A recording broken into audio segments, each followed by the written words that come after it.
नमस्कार, insider live देख रहे हैं आप। मेरा नाम है काजल तिवारी। एक हफ्ते में दूसरी बार नीतीश कैबिनेट की बैठक हुई है। गुरुवार यानी 20 जून को हुई बैठक में नीतीश सरकार ने 22 एजेंडों पर अपनी मुहर लगाई है।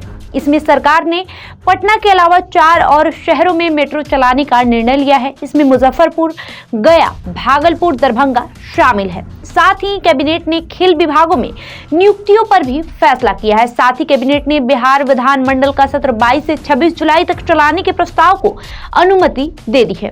नीतीश कैबिनेट के अन्य महत्वपूर्ण निर्णयों में खेल विभाग में 98 समेत विभिन्न विभागों में 545 नए पदों के सृजन की स्वीकृति, राज्य के सभी नगर पंचायतों और ग्राम पंचायतों में खेल क्लब का गठन करने को मंजूरी, पटना में बिहार राज्य आवास बोर्ड की जमीन पर लोक निजी भागीदारी के द्वारा बहुमंजिली इमारतें बनाने के प्रस्ताव को मंजूरी, 2024-25 में फसलों की सिंचाई के लिए किसानों को डीजल अनुदान देने के लिए 150 करोड़ स्वीकृत किया गया। इसके अलावा पॉलिटेक्निक कॉलेज के लिए 148 करोड़ रुपए की स्वीकृति दी गई है। वहीं इन फैसलों में सबसे बड़ा फैसला ये है कि अब सिर्फ पटना में ही नहीं बल्कि बिहार के 4 अन्य शहरों में भी मेट्रो की शुरुआत होगी, जिसमें मुजफ्फरपुर, भागलपुर, गया और दरभंगा शामिल है। परिषद ने 22 एजेंडों पर निर्णय हुआ है।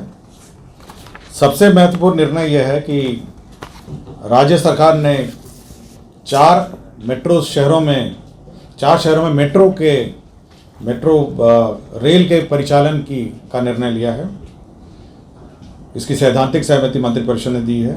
सबसे पहला शहर है मुजफ्फरपुर में मेट्रो रेल, गया में मेट्रो रेल, दरभंगा में मेट्रो रेल और भागलपुर में मेट्रो रेल। तो इसकी फिजिबिलिटी पहले स्टडी की जाएगी, उसके बाद DPR बनाया जाएगा और उसके बाद इस पर इन 4 शहरों में मेट्रो रेल परिचालन का कार्रवाई आरंभ किया जाएगा। तो 4 शहर हैं, 4 महत्वपूर्ण शहर मुजफ्फरपुर, गया, दरभंगा और भागलपुर।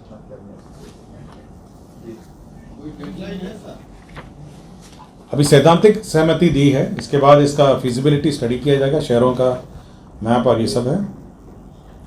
और उसके बाद इन 4 शहर की फिजिबिलिटी के बाद फिर DPR बनाया जाएगा, फिर कार्रवाई करेगा। और इन शहरों में मेट्रो की जो राशि है उसमें सामान्यतः 20% होता है केंद्र का, 20% होता है राज्य सरकार का और 60% जो फाइनेंशियल इंस्टीट्यूशन है उनका होता है। तो ये शेयरिंग पैटर्न भी रहता है इन शहरों में 20-20-60। तो यही व्यवस्था रहती है। और इन 4 शहर हैं मुजफ्फरपुर, गया, दरभंगा, भागलपुर।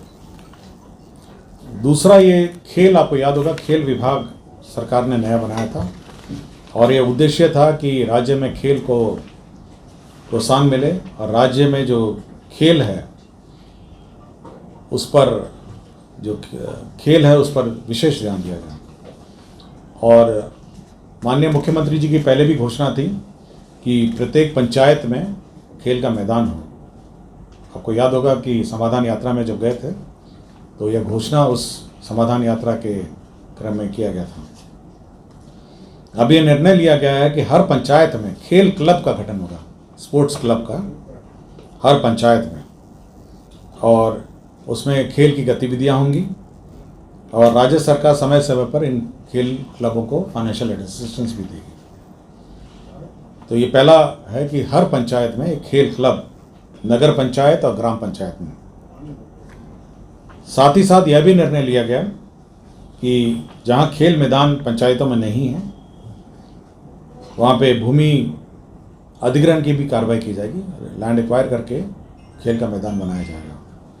तो खेल के लिए बहुत महत्वपूर्ण कदम है कि हर पंचायत, नगर पंचायत में खेल क्लब का गठन होगा और साथ ही साथ राज्य सरकार इनको असिस्टेंस दे पाएगी और खेल का मैदान के लिए लैंड एक्वायर होगा।